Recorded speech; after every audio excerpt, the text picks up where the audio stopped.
បាទសូមជម្រាបសួរប្រិយមិត្តទាំងអស់គ្នាបាទសូមស្វាគមន៍មកកាន់កម្មវិធីបច្ចុប្បន្នភាពអន្តរជាតិ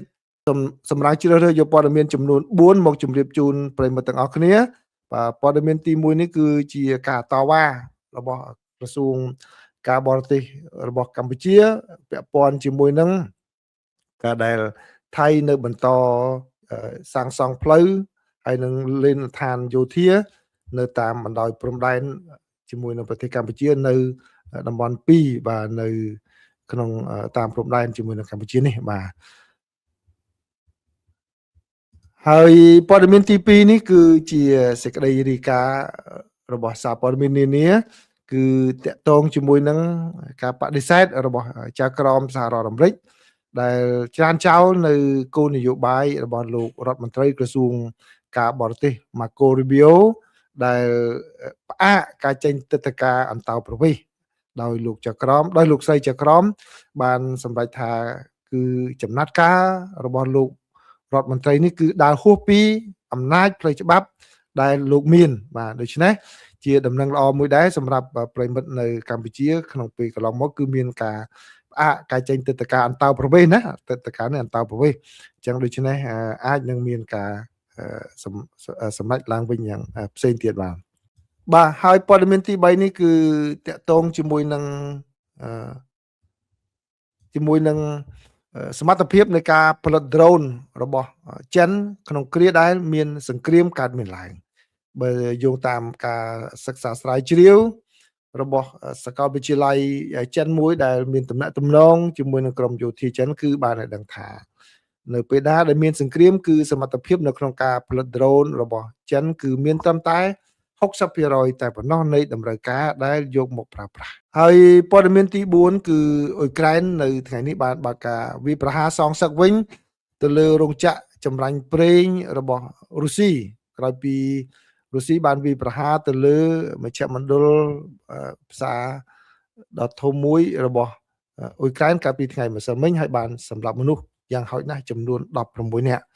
ដែលលោកសេលិនស្គីបានសន្យាថានឹងវាយប្រហារសងសឹកវិញបាទនេះគឺជាព័ត៌មានសំខាន់ដែលខ្ញុំចងក្រងសម្រាប់ប្រិយមិត្តទាំងអស់គ្នានៅក្នុងកម្មវិធីបច្ចុប្បន្នភាពអន្តរជាតិនៅថ្ងៃសៅរ៍នេះបាទ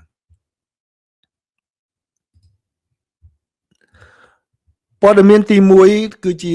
សេចក្តីថ្លែងការណ៍ប្រកាសព័ត៌មានរបស់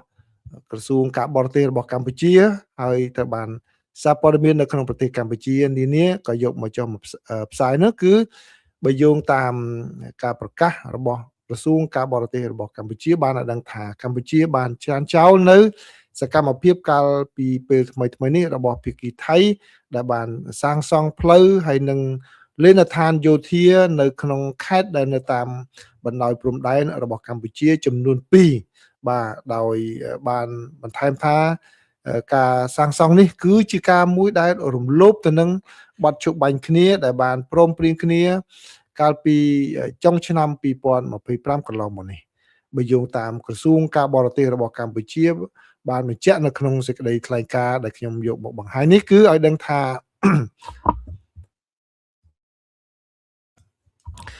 យោធាថៃបានកាប់ឆ្ការព្រៃហើយនឹងសាងសង់ផ្លូវទី1គឺនៅក្នុងភូមិសាស្ត្រខេត្តឧត្តរមានជ័យគឺនៅតំបន់ឃុំអូស្មាច់បាទដែលសកម្មភាពនោះបានធ្វើឡើងចន្លោះពី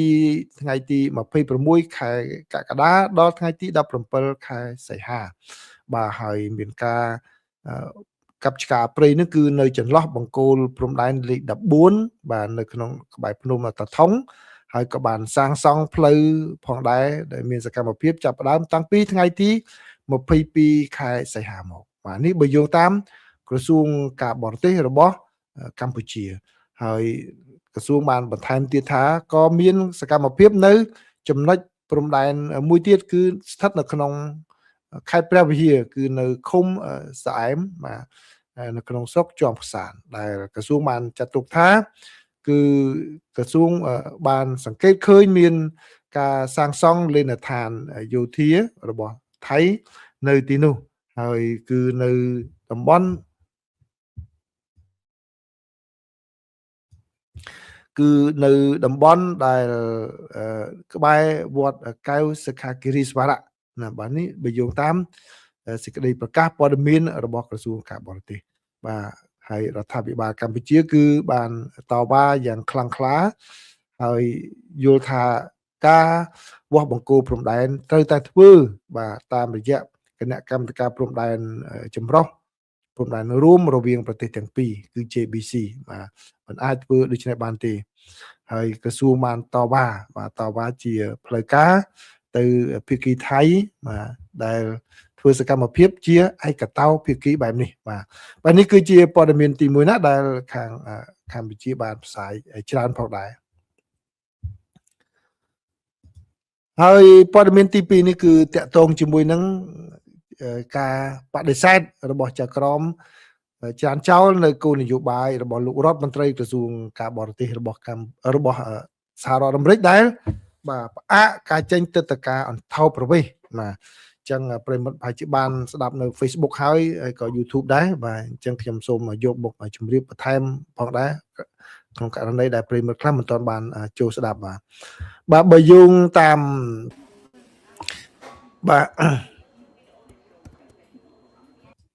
បើយោងតាមអត្ថបទរបស់ខាងទីភ្នាក់ងារសារព័ត៌មាន Reuters នេះបានឲ្យដឹងថាគឺចក្រមម្នាក់កាលពីថ្ងៃសុក្រទី21ខែសីហាកន្លងនេះបានលុបចោលនគោលនយោបាយរបស់រដ្ឋបាលលោកប្រធានាធិបតីត្រាំដែលបានផ្អាកការចេញទិដ្ឋាការអន្តោប្រវេសន៍ដល់ប្រទេសដែលមកពីចំនួនប្រទេសចំនួន75ឯណោះបាទក្នុងនោះគឺមានកម្ពុជាឡាវហើយនិងថៃផងដែរណាបាទ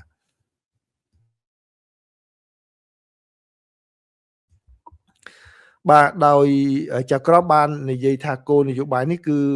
លើសពីសិទ្ធិអំណាចរបស់លោករដ្ឋមន្ត្រីការបរទេសម៉ាកូរូប៊ីអូហើយបាទគឺចក្រមបានចាត់ទុកថាជាការរំលោភច្បាប់យ៉ាងធ្ងន់ធ្ងរបាទហើយបំពានច្បាប់អន្តោប្រវេសន៍របស់សហព័ន្ធគឺការចេញគោលនយោបាយរបស់លោកម៉ាកូរូប៊ីអូនេះគឺបាន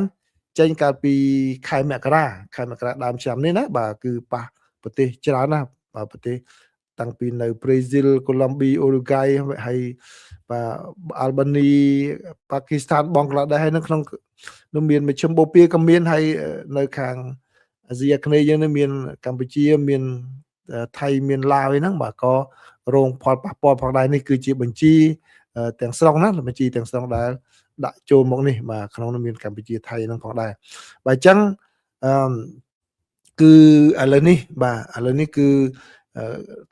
លោកស្រីចក្រមបានច្រានចោលហើយបាទពីព្រោះនៅក្នុងពេលកន្លងមកនេះគឺខាងក្រសួងការបរទេសរបស់សហរដ្ឋអាមេរិកបានចាត់ទុកថាអ្នកដែលដាក់ពាក្យសុំទិដ្ឋាការអន្តោប្រវេសន៍មកនោះគាត់ត្រូវពិនិត្យមើលឲ្យបានច្បាស់លាស់ពីព្រោះឲ្យយល់ថាបើកាលណាគាត់មកដល់សហរដ្ឋអាមេរិកនោះគឺមានហានិភ័យខ្ពស់បាទគឺបានន័យថាអាចជាការប្រឈមគ្រោះថ្នាក់ក្នុងការខ្លាយជាបន្ទុករបស់រដ្ឋបាទគឺបានន័យថាមកសុំផលប្រយោជន៍ពីសហរដ្ឋអាមេរិកនេះដូច្នេះក៏ត្រូវតែផ្អាកទិដ្ឋាការមកពីប្រទេសទាំងអស់នោះបាទហើយនៅពេលដែលចក្រមសម្រេចដូច្នេះគឺសារព័ត៌មាន Reuters បានតាក់ទងទៅក្រសួងការបរទេសដែរប៉ុន្តែក្រសួងការបរទេសនៅបើមិនទាន់ឆ្លើយតបយ៉ាងណានៅឡើយនោះទេព័ត៌មានទី3នេះគឺតាក់ទងជាមួយនឹងការសិក្សាស្រាវជ្រាវមួយដែលចេញផ្សាយដោយកាសែត South China Morning Post បាទកាសែតនេះបានចុះផ្សាយអត្ថបទនឹងវែងយ៉ាងលម្អិតតែម្ដងដែលសិក្សាស្រាវជ្រាវដោយខាងក្រុមសាស្ត្រាចារ្យនៅសាកលវិទ្យាល័យរបស់ចិនបាទដែលបានធ្វើការព្យាករណ៍ថាតើក្នុងករណីដែលមានសង្គ្រាមកើតឡើងតើខាងសមត្ថភាពនៅក្នុងការផលិត drone របស់ចិននឹងអាចបានប៉ុណ្ណានៅក្នុងការបម្រើទៅលើការប្រយុទ្ធនៅសមរភូមិបាទហើយដោយសារតែក្នុងពេលបច្ចុប្បន្ននេះគឺការប្រើប្រាស់ drone សម្រាប់ធ្វើសង្គ្រាមនោះគឺមានប្រជាប្រិយភាពខ្លាំងណាស់បាទជាអាវុធទំនើបថ្មីមួយដែលប្រើប្រាស់ដែលមានប្រសិទ្ធភាពហើយចំណាយថវិកាតិចបាទជាពិសេសចាប់តាំងពីសង្គ្រាមរបស់រុស្ស៊ីចូលក្នុងប្រទេសអ៊ុក្រែនមកបាទអញ្ចឹងបើតាមការសិក្សានេះគឺបានឲ្យដឹងថាប្រសិនបើមានការប្រមូលនៅធនធាននៅរោងចក្រទាំងអស់ដែលចិនមានដើម្បីមក ផលិត drone សម្រាប់បម្រើក្នុងគោលបំណងសង្គ្រាមនោះគឺនៅពេលនេះចិនគឺមានសមត្ថភាពត្រឹមតែបាទ 20% បាទនៃតម្រូវការរបស់យោធាក្នុងការប្រើ drone តែប៉ុណ្ណោះបើសិនជាមានការចំនួនអញ្ចឹងមែនបាទហើយនេះគឺជាការមួយដែលគេធ្វើចំណោលនឹងដោយចូលលើគោលការណ៍ថាបើសិនជាមានសង្គ្រាមកើតឡើងភ្លាមណាបាទហើយការសិក្សាស្រាវជ្រាវនេះគ្រាន់តែជាការប្រើនៅទិន្នន័យនានាដែលចិនមានហើយប្រើបញ្ញាសិប្បនិម្មិតដើម្បីធ្វើការវិតម្លៃអំពីសមត្ថភាពរោងចក្រដែលអាចយកមកប្រើដើម្បីតម្លើង drone ហើយនឹងសមត្ថភាពនៃការផ្ដល់នៅវត្ថុធាតុដើមហើយនឹងចំណេះដឹងដែលមានហ្នឹងគឺហើយនឹង drone ដែលមាននៅក្នុងឃ្លាំងស្រាប់ហើយសមត្ថភាពផលិតអីទាំងអស់ហើយនឹងការបញ្ជាទិញហើយនឹងថវិកាហើយនឹងការយករោងចក្រស៊ីវិលមកធ្វើជាសម្រាប់សកម្មភាពយោធាហ្នឹងតើវាអាចនឹងមានសមត្ថភាពបានប៉ុណ្ណាណាបាទអញ្ចឹងការសិក្សានឹងធ្វើដឹកនាំដោយលោកសាស្ត្រាចារ្យចាងជីហៃបាទលោកជានាយកខាងផ្នែកខាងការសិក្សាស្រាវជ្រាវការពីជាតិបាទមជ្ឈមណ្ឌលរបស់លោកហ្នឹងគឺស្ថិតនៅក្នុងសាកលវិទ្យាល័យវិទ្យាស្ថានបច្ចេកវិទ្យារបស់ទីក្រុងប៉េកាំងបាទគឺជាវិទ្យាស្ថានមួយដែលមានទំនាក់ទំនងជាមួយនឹងខាងក្រសួងការពីជាតិរបស់ប្រទេសចិនបាទការដែលគាត់ធ្វើហ្នឹងគឺប្រិមិត្តមួយចំនួនដែលមិនធ្លាប់ដឹងគឺខ្ញុំសូមបញ្ជាក់ជូនគឺនៅពេលដែលប្រទេសមានសង្គ្រាមគឺកន្លែងដែលផលិតរោងចក្រផលិតស៊ីវិលក៏ដោយក៏គេអាចចេញច្បាប់ដើម្បីយកមកធ្វើការងារបម្រើគ្រាអាសន្នដែរដូចដែលនៅសហរដ្ឋអាមេរិកក្តីនៅចិនក្តីកាលពេលមានជំងឺ COVID-19 នោះបាទរោងចក្រស៊ីវិលសូម្បីតែរោងចក្រផលិតគ្រឿងយន្តហោះមួយចំនួននៅសហរដ្ឋអាមេរិកនេះក៏មានច្បាប់គេនឹងចេញយូរហើយមានយូរហើយគឺគេយកច្បាប់ហ្នឹងមកប្រើគឺឲ្យបំរើគោលបំណងតាមការចាំបាច់ហ្នឹងគឺកាលនោះសូម្បីតែរោងចក្រ Boeing ហ្នឹងក៏ងាកមកផលិតម៉ាស៊ីនដកដង្ហើ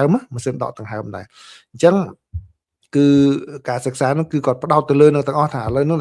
រោងចក្ររបស់ចិនឥឡូវហ្នឹងដែលអាចនឹងកែប្រែមកធ្វើជាការផ្គត់ផ្គង់ drone របស់យោធាហ្នឹងគឺមានប្រមាណសមត្ថភាពគាត់មានប៉ុន្មាន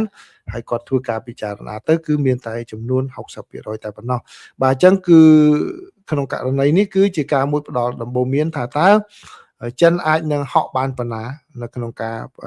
ត្រៀមលក្ខណៈធ្វើសង្គ្រាមឬក៏មានការវាយប្រហារបាទហើយនឹងត្រូវធ្វើគោលនយោបាយរបស់ខ្លួនយ៉ាងម៉េចបាទនៅក្នុងការត្រៀមរៀបចំរោងចក្រប្រភេទណាតើបច្ចេកវិទ្យាប្រភេទណាទៀតដែលចិនត្រូវតែត្រៀមខ្លួនផងដែរសម្រាប់ក្នុងករណីដែលមានបញ្ហាអ្វីកើតឡើងបាទអញ្ចឹងបាទនេះគឺជាការសង្ខេបទេអត្ថបទនេះដោយដែលខ្ញុំបានដាក់នៅក្នុងរូបភាពនេះគឺវែងណាបាទគឺខ្ញុំមិនយកមកជម្រាបជូនទាំងស្រុងទេគ្រាន់តែនៅក្នុងអត្ថបទនេះគាត់បង្ហាញអំពីការយកពីទិន្នន័យមាននានាវិភាគលើកទី1បាទគឺឃើញប៉ុណ្ណាវិភាគលើកទី2ធ្វើប៉ុណ្ណាបាទអញ្ចឹងគឺសរុបមកវិញគឺបានសមត្ថភាពត្រឹមតែ 60% បាទអញ្ចឹងនេះគឺជាព័ត៌មានមួយថ្មីដែលខ្ញុំស្រាវជ្រាវយកមកជម្រាបជូនប្រិយមិត្តទាំងអស់គ្នាហើយប្រិយមិត្តណាដែលចេះភាសាអង់គ្លេសហើយអាចអាន South China Morning Post បានគឺសូមចូលអានអត្ថបទហ្នឹងទៅបាទគឺ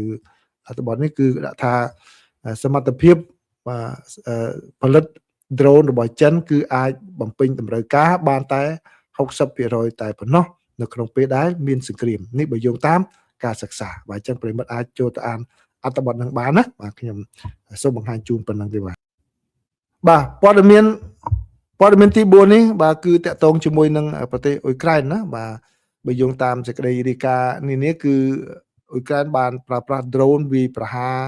ទៅលើរុស្ស៊ីវិញដែរហើយនៅថ្ងៃនេះគឺបានវាយចំទៅលើរោងចក្រចម្រាញ់ប្រេងរបស់រុស្ស៊ីមួយបាទហើយនឹងក៏ដូចជាឃ្លាំងដែលផ្ទុកសម្ភារៈលក់អនឡាញរបស់រុស្ស៊ីផងដែរបាទគឺនេះជាការវាយប្រហារសងសឹកវិញក្រោយពីខាងរុស្ស៊ីបានវាយប្រហារកាលពីថ្ងៃម្សិលមិញ ចំមជ្ឈមណ្ឌលផ្សារមួយរបស់អ៊ុយក្រែននៅក្នុងទីក្រុងគីរវីដែលជាទីក្រុងកំណើតរបស់លោក Volodymyr Zelensky ប្រធានាធិបតីនៃប្រទេសអ៊ុយក្រែនតែម្ដងហើយបានសម្លាប់មនុស្សអស់ចំនួន16នាក់បាទនេះបើយោងតាមការប្រកាសតាម Telegram របស់ខាងរុស្ស៊ីវិញបានឲ្យដឹងថាគឺមានមនុស្សជាច្រើនអ្នកបានរងរបួសផងដែរនៅក្នុងការវាយប្រហាររបស់អ៊ុយក្រែនទៅលើរុស្ស៊ីនេះក៏ប៉ុន្តែគាត់មិនបានបង្ហាញថាតើរោងចក្រអ្វីទេបាទក៏ប៉ុន្តែអ៊ុយក្រែនគាត់ថាគឺជាឃ្លាំងបាទឃ្លាំងផ្ទុកឃ្លាំងលក់ទំនិញអនឡាញរបស់ខាងរុស្ស៊ីបាទគឺការវាយប្រហារសងសឹកនេះបាទក្នុងពេលម្សិលមិញគឺខាងរុស្ស៊ីវាយប្រហារនោះគឺមានការស្លាប់ច្រើនហើយអ្នករបួសនោះទៅរហូតទៅដល់ប្រហែលជា130នាក់បាទរបួសខ្លាំងមែនទែនតែម្ដងដែលរុស្ស៊ីបានវាយប្រហារមកលើប្រទេសអ៊ុយក្រែននេះបាទហើយបើតាមការបញ្ជាក់របស់លោក Volodymyr Zelensky ដែលជាប្រធានាធិបតីនៃប្រទេសអ៊ុយក្រែននោះគាត់បាននិយាយថាគឺសកម្មភាពដែលរុស្ស៊ីបានធ្វើមកលើអ៊ុយក្រែននេះបាទគឺជាសកម្មភាពមួយដែលឃោឃៅខ្លាំងណាស់បាទនេះគឺជាការវាយប្រហារសងសឹកគ្នាទៅវិញទៅមកដោយប្រើ drone ណាប្រើ drone ដែលខាងអ៊ុយក្រែនអាចមានសមត្ថភាពបានបាញ់ចូលជ្រៅទៅក្នុងទឹកដីរបស់រុស្ស៊ីផងដែរបាទអញ្ចឹងសូមអរគុណប្រិយមិត្តទាំងអស់គ្នាដែលអញ្ជើញចូលមកទទួលយកការចែករំលែកព័ត៌មានរបស់ខ្ញុំនៅក្នុងកម្មវិធីបច្ចុប្បន្នភាពអន្តរជាតិនេះបាទអញ្ចឹងថ្ងៃនេះថ្ងៃសៅរ៍ទៅហើយយប់ថ្ងៃសៅរ៍ទៅហើយបាទឥឡូវអរគុណណាសម្រាប់ប្រិយមិត្តដែលចូលមកទទួលព័ត៌មានបាទមើលសូមជំរាបសួរប្រិយមិត្តណាកែលោអ្នកណាមានសំណួរអីខ្ញុំអាចឆ្លើយបានខ្លះអរគុណជំរាបសួរសំឡាងសុកជំរាបសួរកាលីចន្ទធីតាជំរាបសួរបរមីសីហៈអៀមសរិទ្ធតារាបាទពីជាដែនបាទសាណាបាទអូខេបាទអធិស្ឋានណាអធិស្ឋានមុននេះគឺអត់បានបើក microphone បាទស្រាប់តែនិយាយម្នាក់ឯងខានអញ្ចឹងយូរហើយបាទខានអញ្ចឹងយូរស្រាប់តែឥឡូវនេះគឺភ្លេចមកផ្លែទៅបាទអញ្ចឹងអត់បានមើល comment ទៅឃើញប្រិយមកដាក់មកព្រមព្រៀងតែម្ដងបាទអញ្ចឹងអត់មានអ្នកណាមានសំណួរអីទេអញ្ចឹងសូមអរគុណណាបាទអញ្ចឹងសម្រាប់អ្នកនៅកម្ពុជាមក10យប់ទៅហើយបាទរាត្រីសួស្តីបាទសូមជម្រាបលាបាទ